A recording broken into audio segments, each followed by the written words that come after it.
Cumprimento a todos com a paz do Senhor Jesus. Para mim, isso constitui um grande motivo de alegria da parte de Deus, estar aqui convosco, participando de mais um culto de adoração a Deus, desta feita no culto no lar, que tem sido uma bênção para a glória de Deus em nossas vidas. Louvamos a Deus, queremos externar nossa gratidão ao Senhor por sua eterna bondade e compaixão para com nossas vidas. Para mim, é um motivo de grande alegria retornar a este programa para a glória de Deus. Também quero, de forma pública, agradecer ao anjo da igreja, o pastor Ailton José Alves, pela confiança da escala, poder aqui cooperar com o nosso pastor presidente desse trabalho tão importante, este culto no lar, que tem sido uma bênção em muitas vidas, milhares têm sido alcançados pela palavra de Deus, o nome do Senhor tem sido glorificado e exaltado, e aqui, pastor, quero deixar pública a minha gratidão ao Senhor. Também não posso deixar de falar da minha alegria, estar aqui auxiliando o evangelista Marcelo Tavares, coordenador da área 65, este ilustre servo de Deus, ao qual nós admiramos. Para mim é uma alegria estar aqui ao seu lado, ministro, participando de mais um trabalho, irmão Ananias, irmão Júnior e demais irmãos que estão presentes aqui, que já louvaram o nome do Senhor Jesus, e toda a equipe da Rede Brasil de Comunicação que tem feito esse trabalho ser possível e realizado. Convido a todos os que puderem a abrir as suas Bíblias. Se você pode abrir a sua Bíblia Sagrada, quem sabe o teu smartphone te dá um aplicativo com a Bíblia Sagrada, ou você tem condições de pesquisar na internet neste momento. Se você tem condições, convido-os a abrir no Evangelho de Lucas, terceiro Evangelho do Novo Testamento, capítulo 7 e os versículos 11 em diante para a nossa meditação em nome de Jesus. Evangelho de Lucas, capítulo 7, versículo 11 em diante, nos diz assim, a poderosa, infalível palavra de Deus. E aconteceu pouco depois, ir ele à cidade chamada Naim, e com ele iam muitos dos seus discípulos e uma grande multidão. E quando chegou perto da porta da cidade, eis que levavam um defunto, filho único de sua mãe, que era viúva, e com ela ia uma grande multidão da cidade. E vendo-a, o Senhor moveu-se de íntima compaixão por ela e disse-lhe, não chores. E chegando-se tocou o esquife, os que levavam paravam. E disse, jovem, eu te digo, levanta-te. E o defunto assentou-se e começou a falar, e entregou-o à sua mãe. E de todos se apoderou o temor, e glorificavam a Deus, dizendo, um grande profeta se levantou entre nós, e Deus visitou o seu povo. E correu dele esta fama por toda a Judeia e por toda a cidade circunvizinha. Amém. Estamos aqui diante de um fato que acontece bem no início do ministério público de Cristo Jesus. Sabemos que nosso Senhor e Salvador Jesus Cristo, ele teve um ministério de aproximados 3 anos. E nele Jesus, ele fez grandes maravilhas no meio da nação de Israel e também em nações circunvizinhas, como realizou ali na filha daquela mulher Ciro-Fenícia. Então Jesus, por onde ele passou durante seu ministério terreno, ele mudou vidas, ele tocou almas, ele transformou corações. Ele curou muitos enfermos, ele operou muitos milagres, ele expulsou muitos demônios. E estão relatados nas Sagradas Escrituras 3 momentos em que Jesus ele fez mortos ressuscitarem, ou seja, as pessoas que haviam perdido a sua vida passaram agora a receber vida nova que o Senhor Jesus Cristo os concedeu de forma miraculosa. E aqui estamos diante de um destes 3 milagres.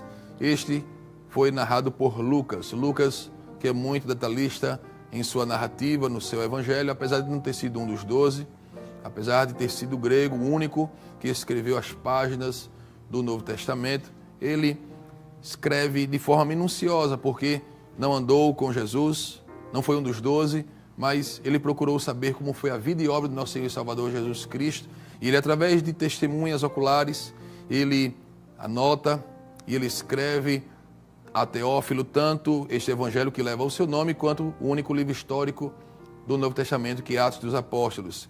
E é interessante de que nós encontramos aqui, nesse momento histórico, bem no início do ministério público de Cristo Jesus, porque no capítulo 6, versículo 12 do Evangelho de Lucas, nós encontramos Jesus elegendo, convidando, chamando os 12 discípulos que o acompanharam nos seus aproximados 3 anos de ministério terreno. Então, entendemos de que Jesus, ele está bem no início do seu ministério.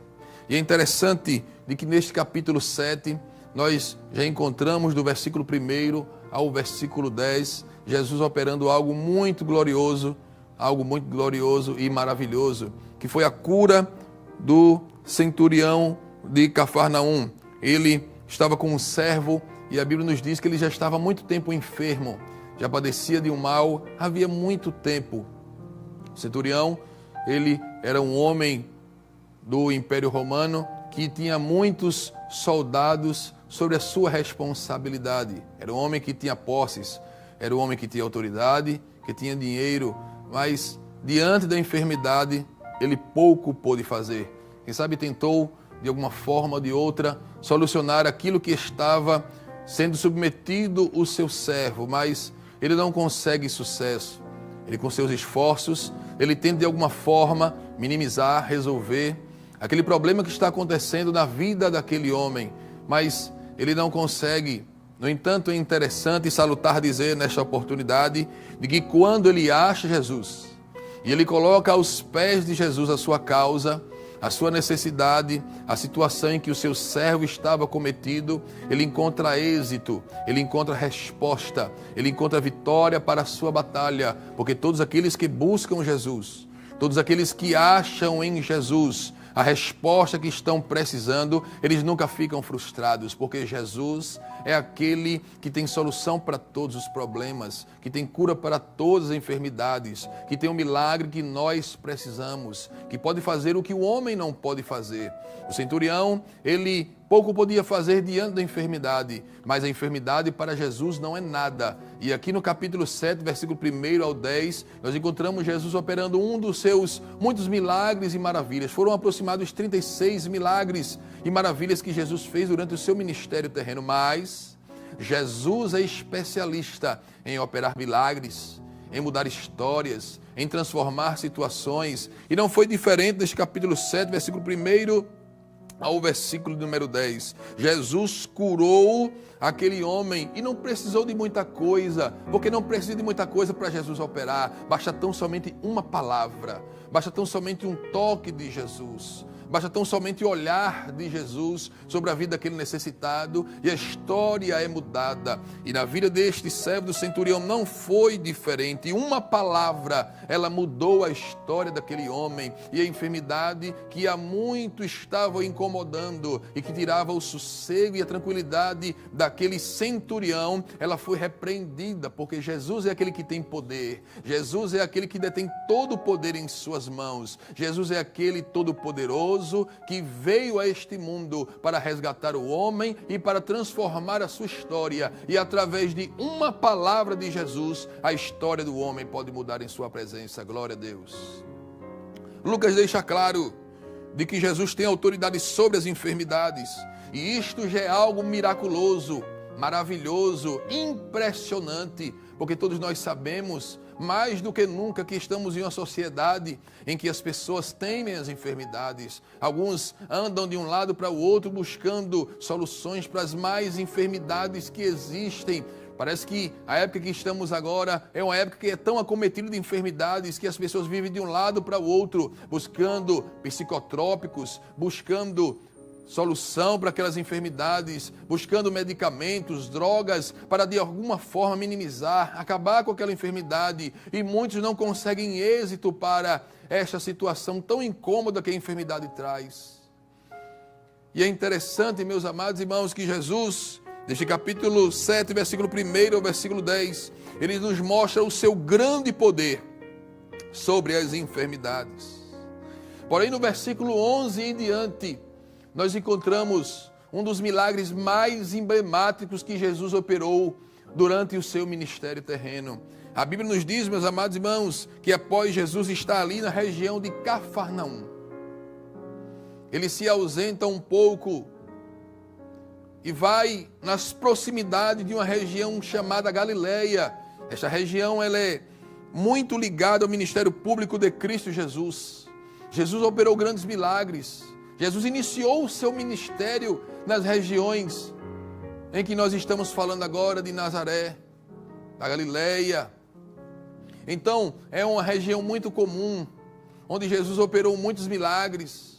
E ali naquelas regiões da Galileia, em sua proximidade, havia uma pequena aldeia. Versículo 11 nos diz que pouco depois de Jesus operar um grande milagre na vida deste servo do centurião de Cafarnaum, ele vai à cidade chamada Naim, que na verdade era uma pequena aldeia. E a Bíblia nos diz no versículo 11, através de Lucas, que quando ele adentra a cidade, muitos dos discípulos estavam acompanhando, e a parte B nos diz que havia uma grande multidão, ou seja, haviam pessoas à volta de Jesus. E nós sabemos que quem está do lado de Jesus, ele possui alegria, ele possui felicidade, ele possui um sorriso no seu rosto, ainda que não tenha os bens materiais disponíveis todos em suas mãos, ainda que não tenha a casa que ele almeja, ou quem sabe, aquilo que de forma material ele tem no seu coração a vontade de possuir. Mas quem está do lado de Jesus, ele possui o que ninguém possui. Ele possui certeza de salvação. Ele possui a verdadeira alegria, porque a verdadeira alegria, ela não vem através da fama, não vem através dos bens materiais, não vem através do dinheiro. A verdadeira felicidade só vem ao alcance do homem quando ele encontra Jesus, que é o Salvador da sua vida. Glória a Deus. Lucas não diz isso, mas certamente era uma multidão alegre, feliz, satisfeita, que jubilava, que glorificava o nome de Jesus. Eles entendiam que Deus havia visitado o seu povo por enviar o seu próprio Filho, e o próprio Filho de Deus estava ali andando com eles. E eles, estes 12, que foram eleitos em Lucas capítulo 6, versículo 12 em diante, foram testemunhas junto com a multidão que ali estavam ao seu lado, do grande milagre que Jesus acabara de operar, através do poder da sua palavra, da sua poderosa palavra, da sua infalível palavra, da sua inerrante palavra, da sua maravilhosa palavra, esta palavra que estamos meditando nesta noite. Glória a Deus. Certamente era uma multidão que entrava jubilando, entrava cantando, entrava salmodiando ao nome do Senhor. Era uma multidão que era feliz, era uma multidão que estava do lado de Jesus, sentia a sua presença do seu lado. E como é bom sentir a presença de Jesus. Quão bom é sentir Jesus do nosso lado. Quão bom é andar com Jesus e sentir que Ele está cuidando de nós, que está do nosso lado nos alegrando, nos confortando, aquecendo nossa alma, segurando a nossa mão. Eu quero dizer para você, meu prezado ouvinte, que está participando desse culto lá, quem sabe você ainda não serve a Jesus, mas deixa eu te dizer uma coisa, deixa eu te dizer uma palavra nesse momento em nome de Jesus. A melhor coisa para o homem é andar do lado de Jesus de Nazaré. Andar com Jesus é a melhor coisa que o homem pode fazer. Na presença do Senhor, até a tristeza ela salta de alegria. Andar com Jesus é muito maravilhoso, porque Jesus é o único que nunca nos abandona, nunca nos deixa só. Andar com Jesus faz-nos sentir segurança. Andar com Jesus faz-nos sentir alegres, com convicção, com certeza da vitória. Em certo momento o Senhor disse a Moisés: Moisés, eu enviarei o meu anjo, e ele irá diante do meu povo, e eu farei maravilhas diante do meu povo, o povo de Israel. E Moisés disse assim: Senhor, se a tua presença não for conosco, não nos faça subir daqui. Glória a Deus. Moisés sabia, meus irmãos, prezados ouvintes da palavra de Deus, que a presença do Senhor em nossas vidas, ela é insubstituível. Não toque a presença de Jesus por nada, porque Jesus sempre tem o melhor para nossas vidas. Glória a Deus. E aquela multidão entrava naquela aldeia, na aldeia de Naim. E a Bíblia nos diz, meus amados irmãos, de que quando eles entram nas portas da cidade, Versículo 12 nos diz que havia saindo um cortejo ali de dentro daquela cidade, enquanto havia uma multidão entrando com alegria, com júbilo, com felicidade. Estava saindo uma turba de pessoas. Estava saindo também uma multidão de pessoas de dentro daquela aldeia, mas diferente da multidão que entrava. A multidão que saía era uma multidão diferente. Acompanhe comigo o versículo 12, onde a palavra de Deus nos diz. Aquela multidão que saía levava um defunto. E Lucas nos diz o detalhe: filho único de sua mãe, que era viúva. E grande era a multidão que ia com ele da cidade. Veja que antagonismo nessa situação inteira. Enquanto uma multidão entrava com alegria, com júbilo, com felicidade, outra multidão saía e saía triste. O sentimento era totalmente diferente. Era um sentimento de tristeza. Alguns sentiam angústia na sua alma. Outros questionavam o que havia acontecido naquela família. Porque Lucas nos diz, não o nome daquela mulher, não o nome daquele defunto, mas ele nos diz o detalhe que está cercando aquela família, aquele lar. Aquela mulher era viúva, ou seja, outrora perdeu o seu marido, perdeu o amor da sua vida, perdeu aquele em que ela fez votos de fidelidade até que a morte os separasse, e a morte os separou. Aquele homem foi tomado das suas mãos, foi arrancado dos seus braços pela morte. A morte é o maior inimigo do homem. No que diz respeito à fragilidade humana, o homem nada pode fazer diante da morte. O homem não tem forças, não tem estrutura, não tem condições de suportar quando a morte vem, porque o homem nada pode fazer diante da morte. E a morte toma aquele homem dos braços daquela mulher, deixando-a viúva, mas ela tinha o seu filho. Ela possuía o seu único filho. Aquele casal não teve condições de ter mais filhos. Lucas não entra no detalhe, mas nós entendemos que eles param no primeiro filho. E ali, aquela mulher perdeu o seu marido, já foi uma dor grande, incomparável. Palavras não podiam trazer alento para a sua alma, alegria para o seu ser. Mas a presença do seu filho trazia um fio de esperança, trazia um alento para a sua alma tão angustiada. A presença do seu filho simbolizava que a esperança de continuar a vida ainda existia no seu coração. E aquela mulher, quem sabe, agora passa a viver e cuidando do seu filho com muito amor, dedicação, carinho, que toda mãe, em sua grande e esmagadora maioria, possui. E acontece que o tempo passa, não sabemos quanto tempo foi o intervalo entre a morte do seu esposo e a morte do seu único filho. Mas Lucas nos diz que a morte mais uma vez ronda, paira por cima da sua casa. E agora adentra mais uma vez o seu lar. E desta feita, arranca aquele que saiu do seu ventre, dos seus braços. Tira de junto de si o seu único filho, o motivo do seu sorriso, a alegria que havia no seu rosto, o contentamento, o consolo que havia no seu coração.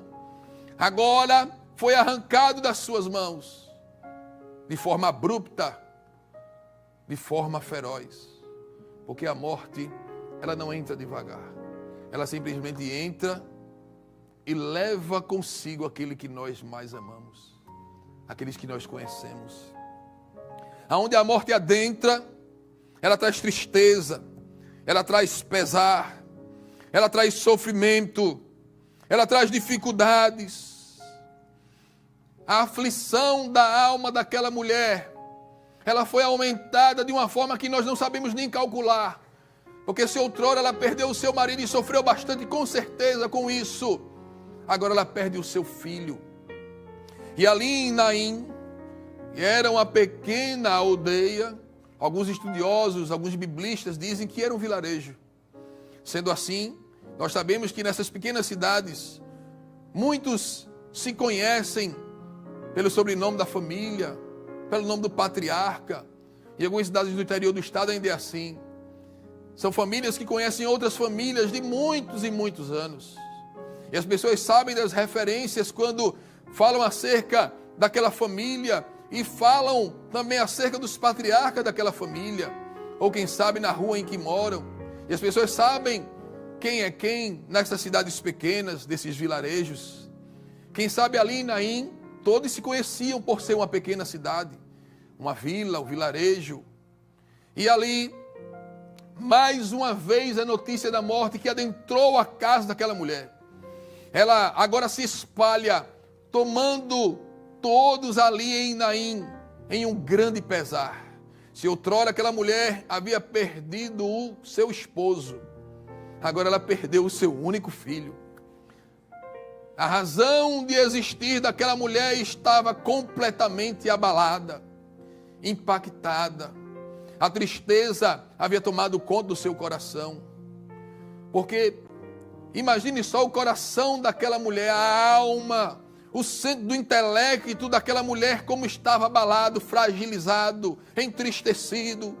Ela perdeu o seu filho após perder o seu marido. Não havia mais marido. Não havia outro filho que a pudesse consolar. Ela agora estava só. A morte levou o esposo e agora a morte levou o filho. E a notícia, sem dúvida nenhuma, se espalhou. Imagine as pessoas de Naim, quando foram tomadas por aquela informação. Uns se entristeceram, outros choraram com ela. Alguns se lamentaram, outros questionaram. Quem sabe o questionamento chegou até o trono de Deus. Por que, Deus, tu levasse o marido dela e agora levasse também o seu único filho? Quem sabe as perguntas permearam a mente de muitos ali em Naim. Dúvidas, questionamentos, todos eles foram levantados. Alguém tentou de alguma forma minimizar o sofrimento daquela mulher, mas não puderam. Porque tem coisas na vida do homem que só Jesus pode fazer. Palavras não resolvem, abraços não resolvem. Mas quando Jesus está em um ambiente, quando Jesus chega numa casa, quando Jesus adentra numa família, quando Jesus entra numa história, ele entra para mudar, ele entra para transformar, ele entra para resgatar, ele entra para salvar, ele entra para arrancar das garras da morte alguém que está fadado à morte e traz vida, e traz esperança, e traz mudança, e traz transformação. Muitas vezes alguém olha e diz assim, não tem mais jeito. Outros dizem assim, não tem mais solução. Outros olham de longe e dizem assim, tudo está perdido. Mas eu quero dizer uma coisa nesse culto do lar nesta noite. A última palavra pertence ao nosso Senhor e Salvador Jesus Cristo. Jesus não entra numa história para perder. Ele já entra na história vitorioso. Ele já entra para dar vitória. Ele já entra para mudar. Quando Jesus entra, ele entra para fazer algo novo. E eu quero abrir um parêntese nesse momento para dizer a palavra direcionada da parte de Deus a uma parcela desta audiência nesta noite. Quem sabe tu acha que a tua história está perdida. Aquela mulher estava com tudo para achar que a sua história estava perdida, acabada, que não havia mais jeito para aquilo que ela estava passando. Mas eu quero dizer uma palavra da parte de Deus para você que está pensando que não tem jeito para a tua vida. Jesus não desistiu de você. Jesus não desistiu da tua casa. Jesus não desistiu do teu filho. Jesus não desistiu da tua filha. Jesus não desistiu do teu esposo. Jesus não desistiu da tua história. Alguém ouviu o que tem acontecido com a tua vida e acha que não tem mais jeito, que não tem mais solução. São tantas dúvidas, são tantos questionamentos, são tantas situações levantadas e alguém não sabe o que tem acontecido, o motivo que tem levado as situações que têm acontecido no teu lar serem tão intensas, serem tão tristes. Quem Quem sabe você não sabe responder às perguntas que alguém tem feito acerca do que tem acontecido na tua vida, mas eu quero te dizer uma palavra da parte de Deus nesta noite. Jesus está no controle de todas as coisas. Jesus não te perdeu de vista. Jesus marcou um encontro com você hoje. Jesus é maravilhoso. Jesus é poderoso. Jesus chegou para mudar a tua história. Jesus chegou para fazer algo novo. Jesus chegou para fazer o que o homem não pode fazer. Jesus chegou nesta noite e Ele fala contigo neste culto lá para te dizer que Ele se importa com você, que Ele está indo em direção à tua vida, que Ele está indo em direção à tua casa, que Ele está indo em direção à tua história para mudar os teus caminhos e fazer o que ninguém pode fazer pela tua vida. Aleluia. Tem coisa que só Jesus faz. Alguém já desistiu de você. Alguém já desistiu da tua história. Alguém viu as tuas quedas e disse assim, não fica mais em pé. Alguém disse assim, a morte chegou e chegou para destruir. Para acabar, não vai sobrar nada. Jesus está te dizendo nesse culto lá nessa noite, a última palavra pertence a mim. Eu cheguei na história, nem chego adiantado, nem chego atrasado, eu só chego na hora certa, diz o Senhor nesta noite. Ele não te perdeu de vista, Ele não desistiu de você, Ele é o teu amigo, Ele é poderoso, Ele é o teu Salvador. Quem sabe você em algum momento deixou o caminho do Senhor, mas deixa eu dizer uma coisa nesta noite, hoje é noite em que Jesus quer desatar nó de Satanás na tua vida, quer desfazer os laços, Ele está destruindo as setas malignas, Ele está arrancando o poder da morte, e Ele neste culto lá, Ele chega com vida, Ele chega com transformação, Ele chega com mudança, Ele chega como o homem não pode chegar, porque o homem chega, é limitado, só pode dar um abraço, chega, só pode dar uma palavra, chega e não pode fazer muita coisa, mas onde Jesus chega, Ele não vê barreira, Ele não vê dificuldade. Às vezes o inimigo, ele faz os seus laços, ele arma as suas arapucas, mas deixa eu dizer uma palavra de Deus desta noite, assim diz o Senhor no culto lá, eu irei adiante de ti, endireitarei os caminhos tortos, quebrarei as portas de bronze e despedaçarei os ferrolhos de ferro, diz o Senhor Jesus nesta noite, neste culto lá. Jesus entrou em Naim para mudar a história. Jesus entrou em Naim para dar vida. E olhe que era uma pequena aldeia, era um vilarejo, alguém não dava nada, não dava valor, não dava importância. Mas Jesus é assim, Ele confunde a mente do homem. Às vezes alguém não dá valor e Jesus chega para dar valor. Ele chega ali porque Ele se importa. Uma alma para Jesus tem importância. Alguém diz assim, eu não tenho importância. Alguém não sabe nem meu nome. Veja que Lucas era detalhista nas suas narrativas. Veja que Lucas era minucioso nos detalhes do seu evangelho e do livro histórico de Atos.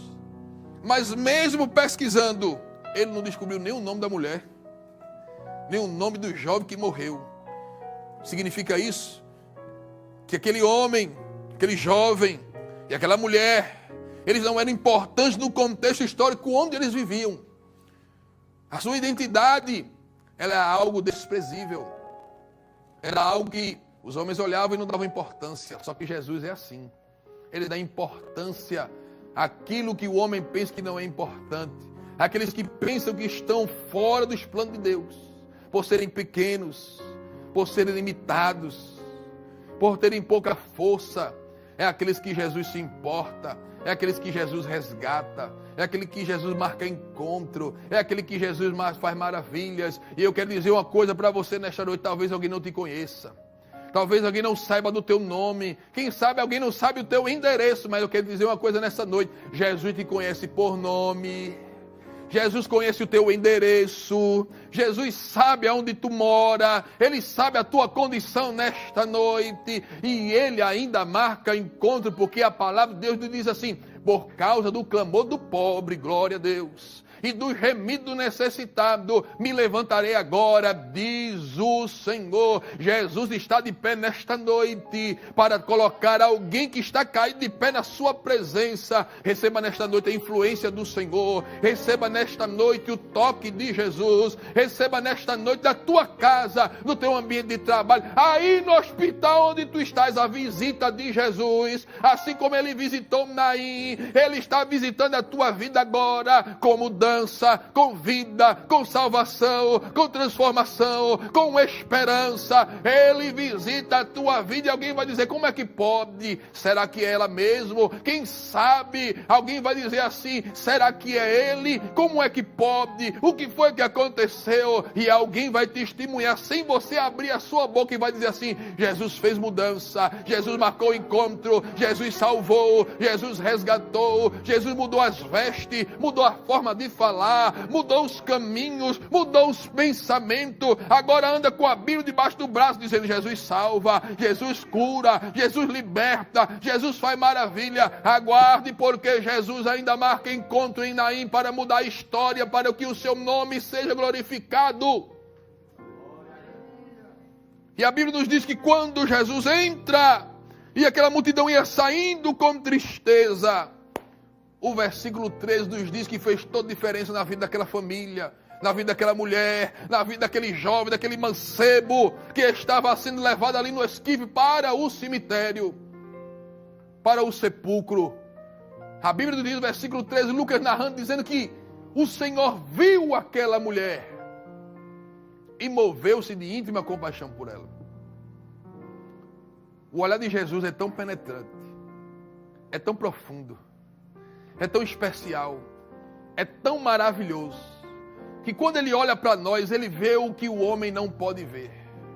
Porque ele olha para o coração, como ele disse a Samuel: não atentes para a sua aparência, nem para a altura de sua estatura, porque o Senhor tem o rejeitado. A parte bem interessante, porque o Senhor diz assim a Samuel: eu não olho como o homem vê, enquanto o homem olha o que está diante dos seus olhos, eu, o Senhor, olho para o coração. O olhar deste Deus onisciente é tão poderoso, que quando ele bota o olho, ele já sabe de todas as coisas. O salmista disse: sem que haja uma palavra em minha boca, eis que tudo o Senhor conheces. E a Bíblia nos diz que o homem chamado Jesus, o Salvador, o resgatador de vidas, o transformador de histórias, ele olhou a vida daquela mulher, moveu-se de íntima compaixão por ela e deu uma palavra diferente de todo mundo: não chores. Quantos em Naim disseram a vida daquela mulher, ouvido dela: não chores, e não teve efeito nenhum. Mas quando Jesus ele fala, aleluia, glória ao nome de Jesus. Nós sentimos Jesus aqui no estudo da Rede Brasil de Comunicação. Sinta Jesus onde você está também nesta noite. Aleluia. Quando Jesus fala, alguma coisa acontece. Quando Jesus fala, tem poder. A sua palavra tem poder. A sua palavra é maravilhosa. E ele disse: não chores. Aquela palavra vai no coração daquela mulher.